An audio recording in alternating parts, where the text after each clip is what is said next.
Hello, welcome to Podfic Galore. I'm your horrible online reader, Goldskythe. I read out loud fanfictions for you busy bees, free of charge and no strings attached. Today I will continue reading the Silmarillion fic by Aeolian Sands from Archive of Our Own called The Rescue Party. I hope you can at least try to enjoy my voice, and I will try my best for you with the equipment available to me. On with the show. The Rescue Party, Chapter 17, Flying Fools.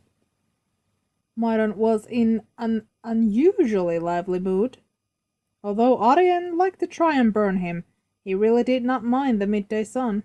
Odd, perhaps, considering his position of Lieutenant of Angband and Master of Dolin Gauroth, both places of darkness, yet Myron was a fire spirit at heart, and a little bit of light and heat was of no bother to him.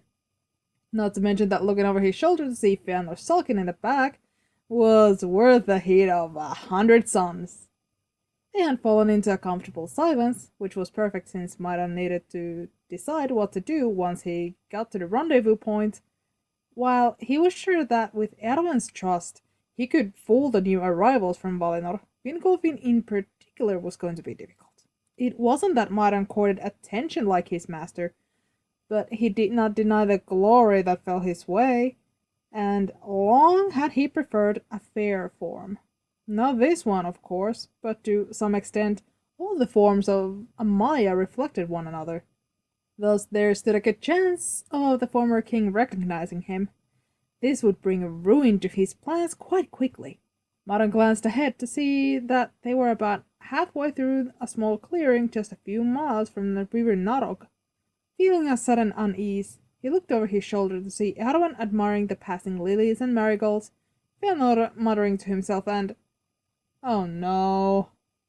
Bounding out of the forest with glowing eyes was Winyan, the defective runt of this year's litter.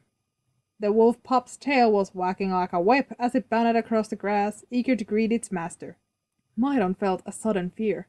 Fëanor's suspicions would rise to the stars if a wolf of Dolin Gauroth started, darkness forbid, licking him. The Maya audibly hissed and nearly shouted the worthless runt off in the black tongue before realizing that such speech would be akin to shooting himself in the foot. Running out of options, he fixed the creature the infamous Myron stare that had sent Gothmog to his rooms. It was completely ineffective. Panic began to rise in Myron's breast. No, I will not be made a fool. I should have killed that runt when it was born. Then a desperate last idea came to him. If he could play this off as an attack. Fëanor, Erwin, the wolf is coming, he warned the elves. He watched as both of his companions turned to behold a ball of fluff. Neither looked afraid. Aw, it's just a pup. And a happy one, too, Erwin cooed when it was halfway to them. Cursed creature. It looks rather happy to see you, Meletior, Fëanor pointed out. Shit. Looks can be deceiving. The wolves of Sauron are foul creatures, but the babies are the worst. They will lure you to their jaws by acting... But he could not get the words to form on his tongue. Cute? Erwin asked. Myron gagged. Fëanor raised an eyebrow. A wolf is a wolf, and it comes to greet its master. It comes to kill, the Maya corrected. We have to leave now. For a moment he considered turning into his vampire form to fly them all away, yet if speaking orcish tongues was shooting himself in the foot, a vampire fauna would be throwing himself into the void. Damn it all! Designing Fëanor takes time. Then Myron thought the unthinkable. It doesn't have to be perfect. Maybe I can quickly just add wings to this form? I don't have to recreate the whole fauna. Willfully, he called 2 large feathered wings of silver to match his hair onto his back. They're probably hideous. Nope, I have to accept it. I can make a better design later. Without daring to look at his new wings, Myron grabbed onto the wrists of both elves, desperately trying to pull them into the air. Fëanor weighed like his bones were made of iron. Let go of me, the elf snarled, nails of his free hand digging into Myron's wrist deep enough to draw blood. Winyan the wolf pup whimpered as it saw his master take flight moments before he was close enough to jump on him.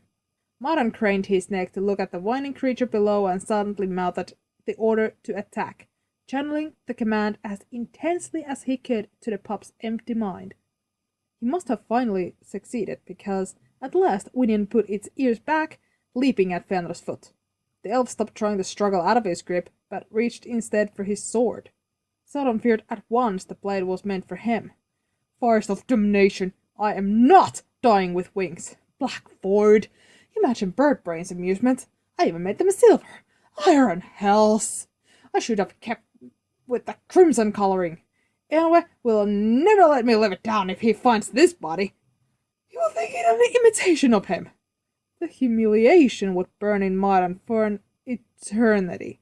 It was enough to make him struggle to fly higher. Perhaps if he could get high enough to where Fëanor would win himself a trip to Mundos for trying to stab him. Only that Miriam was struggling to even get above the treetops. Are you feeding us to the mongrel or saving us? Fëanor snapped. You weigh more than a troll. You would know. Fëanor made to throw the sword at Winion like the idiot he was, then, surprisingly, thought better of it. Drop the sword, Miriam snapped at Fëanor. Not on my life. I'd have wanted to kill you myself. This is your wolf, is it not? Without waiting for an answer, the damned elf swung the blade at Miriam's arm. Warhound reflexes kicked in, and Miriam let go of Eärwen, using the hand that had been holding her to catch Fëanor's wrist moments before the blade could sever his hand. With half of the weight holding him down gone, Miriam suddenly flew upwards as Eärwen yelped and tumbled into the grass. The Meyer leveled out above the trees, applying pressure to the wrist of Fëanor's sword arm. Drop it, or I'll burn it, he hissed. Fëanor only growled and twisted. Miriam had no more patience for games, applying the heat of his hand to Fëanor's sword arm. To the elf's credit, he did not cry out, only cursing a few choice words before his Hroa won the battle with his stubborn mind, and the sword fell from his grasp, tumbling to the earth below. I tried to be nice, Miriam sighed. Despite all his efforts, the ruse was clearly up. With a great heave, he flipped Fëanor up into the air like a cat toying with its prey, catching him by the ankles. Sauron! Fiend of Angamanda! Fëanor twisted awkwardly in his grip, but Miriam laughed at that hated name. Oh, so you have heard what precious Mightimon named me. Do you know everyone else pronounces it with an S? Dangling like a banner in the wind, the elf let loose a stream of swear words in multiple languages. Sauron was only amused that the Fëanorian accent was even more pronounced than normal. Alas, this one will be a lot of fun. With that comforting thought, he flew north as fast as possible with his swearing and angry prize in hand. When Ulmo looked up to see winged Sauron holding an upside-down Fëanor by the ankles crossing above him in the sky, he wondered why he even tried. Fëanor was pissed. The blood was rushing to his head, and he couldn't believe he had let the servant of Morgoth get away with such humiliation. For minutes he fumed, until his ever-working mind realized that perhaps all was not lost. Perhaps I can work events to my favor. Sauron will take me to his master, and I can do what Nolo could not. Defeat Morgoth in his own home. The entire challenge of how to get past the gates of Angband will be removed. Plus no more family to slow me down. It would be a fairly optimal situation. If it were not for the blood in my head. He twisted again, before something strange met his vision. There below them was a large, white outcrop of limestone that disappeared into the eastern mountains. In retrospect, Fëanor realized he should have kept his mouth shut. Yet, in the moment, the urge to taunt the snake toying with him was too great. Oh, look, you're limestone. But your master seeks destruction, not creation. Clearly he does not care for the mithril, he shouted above the wind. Sauron laughed in his honeyed way. Do not speak poorly of Lord Melkor, if you wish to keep your tongue. What needs has Melkor to care for ore and metal when he has me? The fallen Maya banked hard to the right and made for the peaks, following the limestone to where it was most likely to turn to skarn. Fëanor cursed himself this time. They had not made it far into the mountains when the rocky peaks below opened to reveal a great circular plain containing a sparkling white city. Sauron gasped in shock, nearly stalling in mid-air as he stared at the glistening towers. Fëanor himself had little time to reconcile the upside-down vision of Tirion before something enormous and feathered hit them both. Sauron's knee jumped into Fëanor's skull, and he saw stars of Varda before losing himself to the darkness.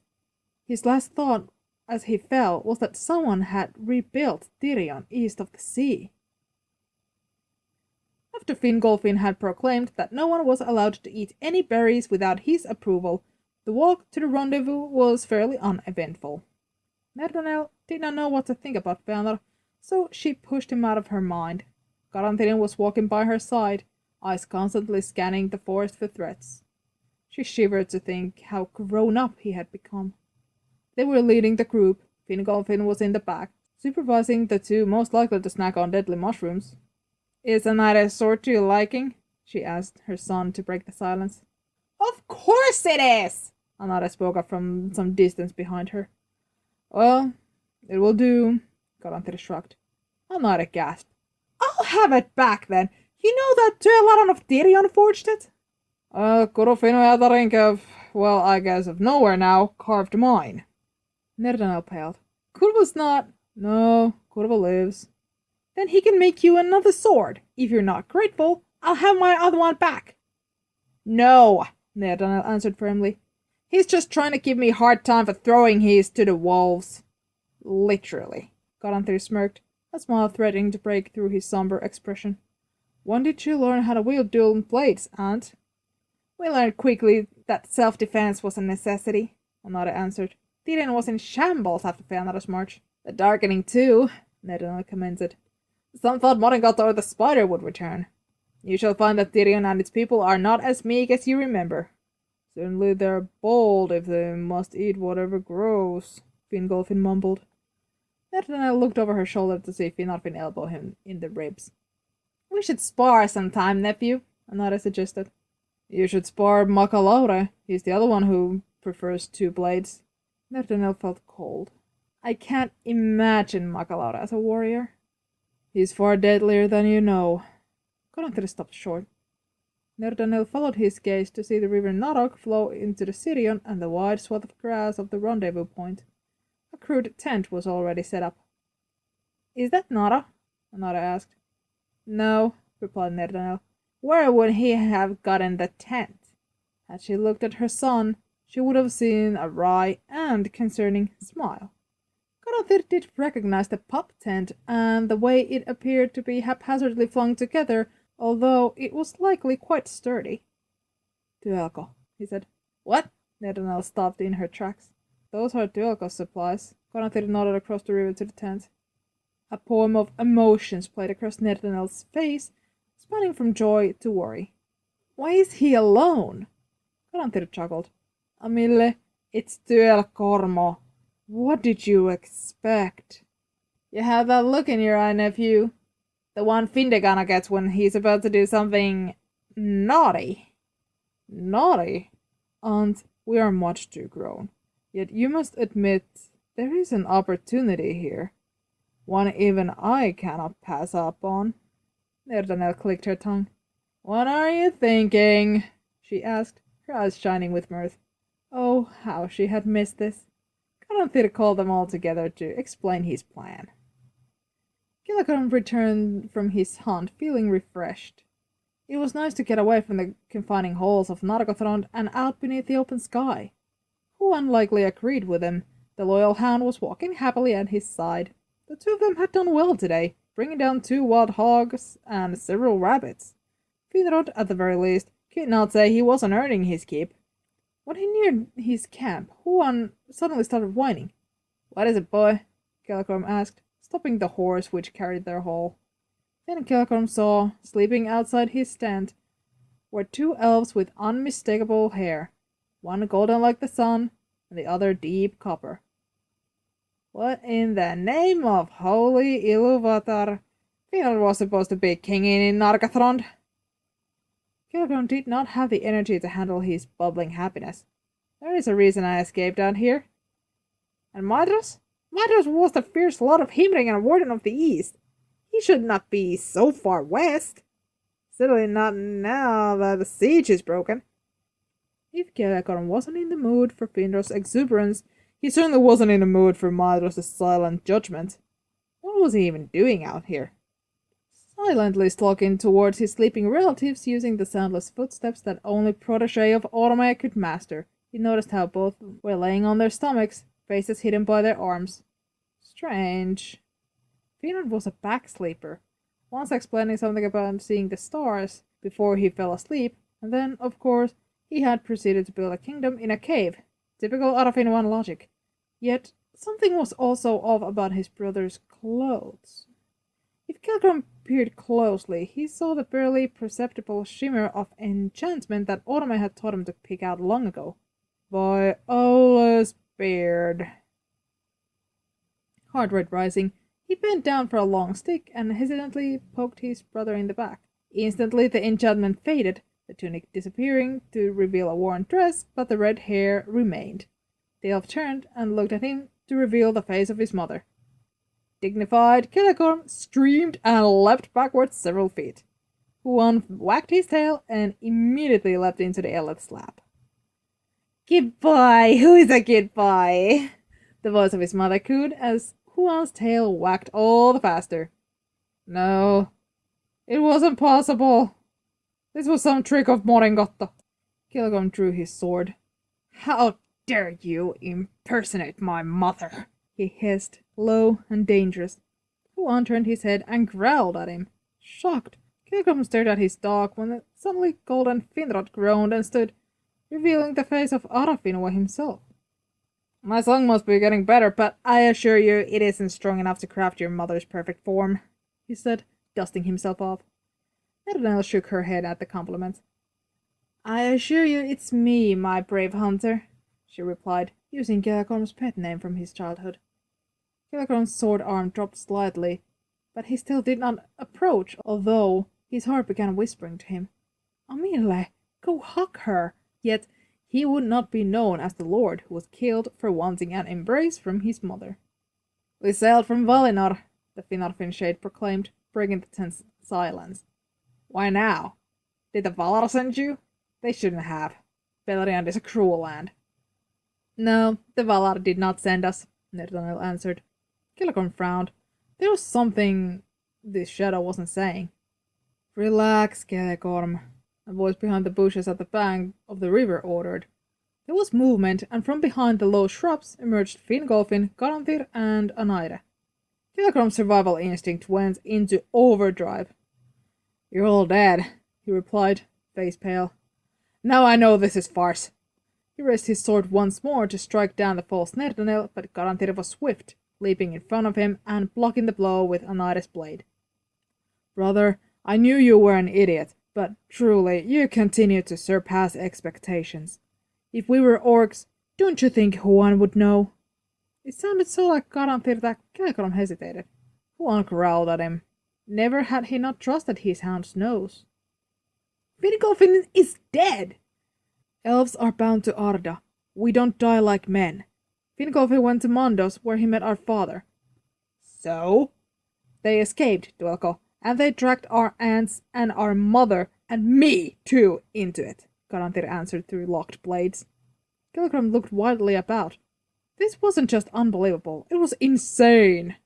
Then, from behind his brother, came an unmistakable, uncopyable voice.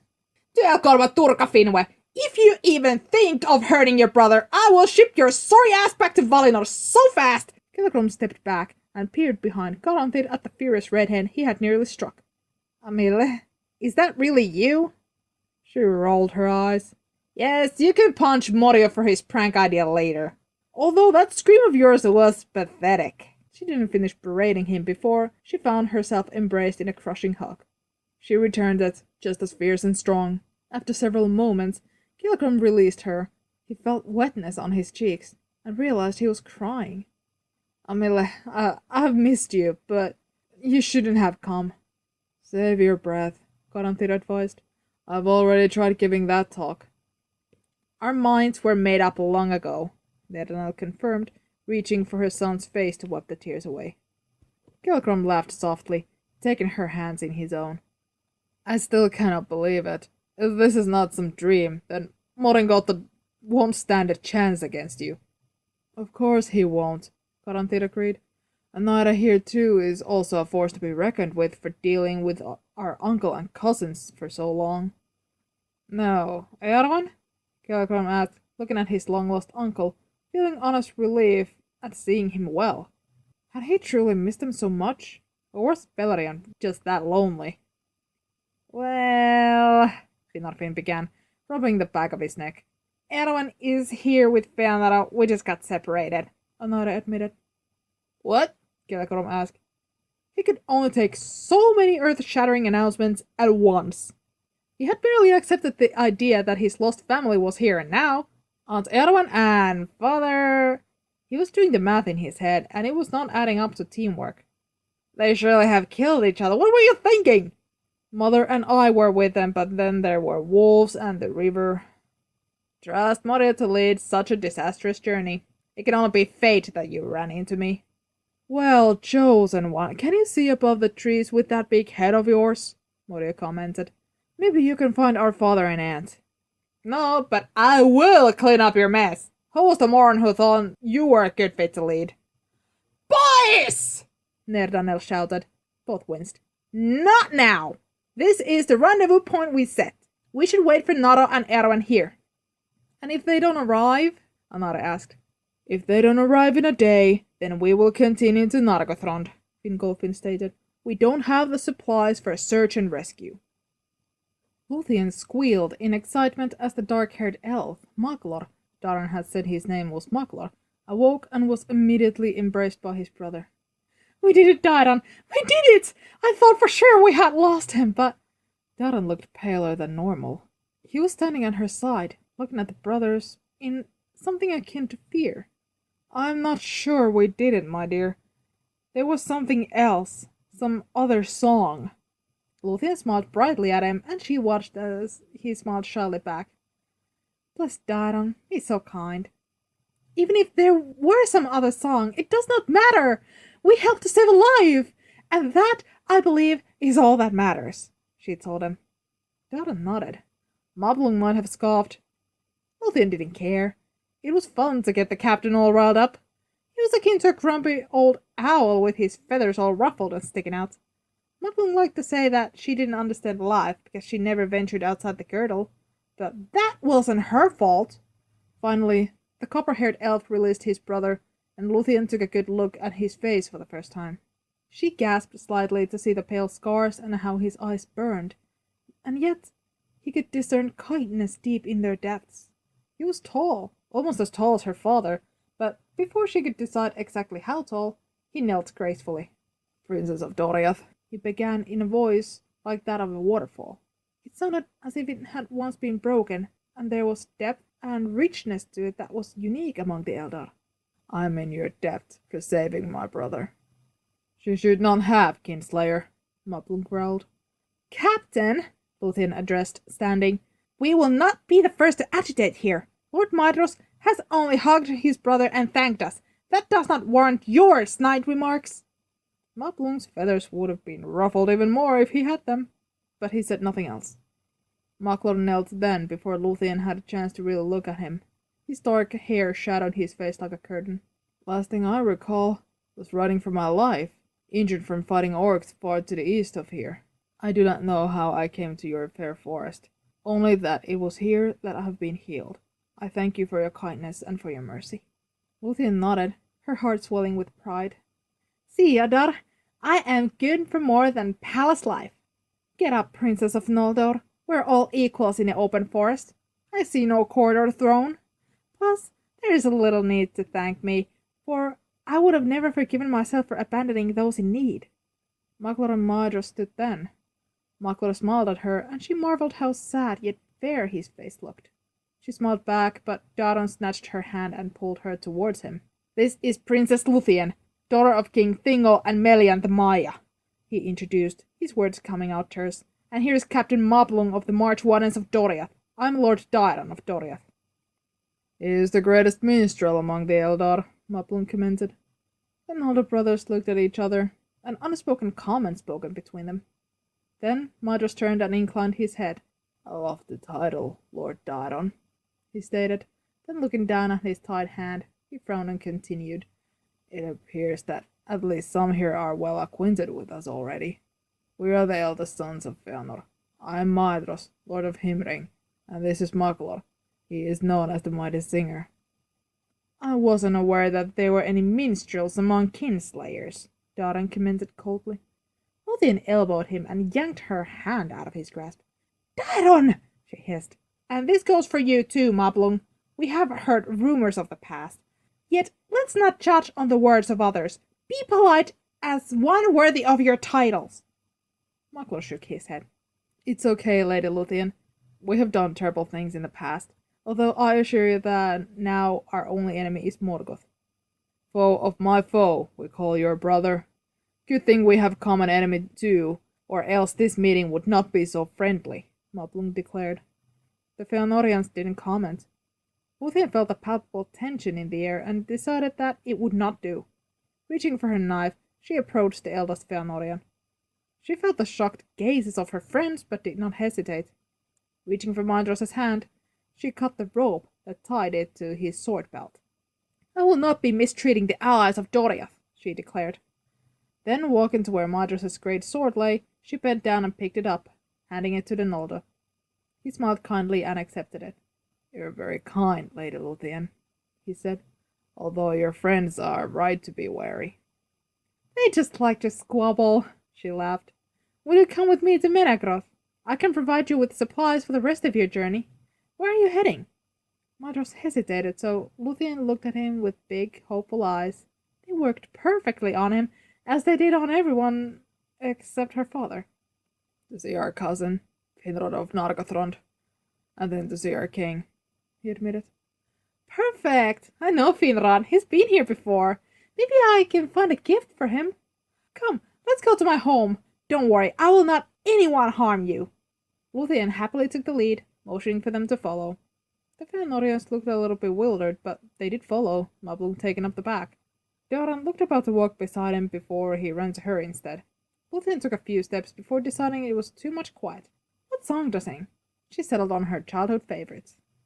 Oh, what are you doing, and where are you going? Your horses need shoeing, the river is flowing. Oh, tra-la-la-lally, here down in the valley. As usual, the trees and the birds picked out her melody. Dairon and Maglor were both silent. She turned to look at them both in return. Come now, are you both going to make me sing alone? And here at least two of you were introduced as great singers.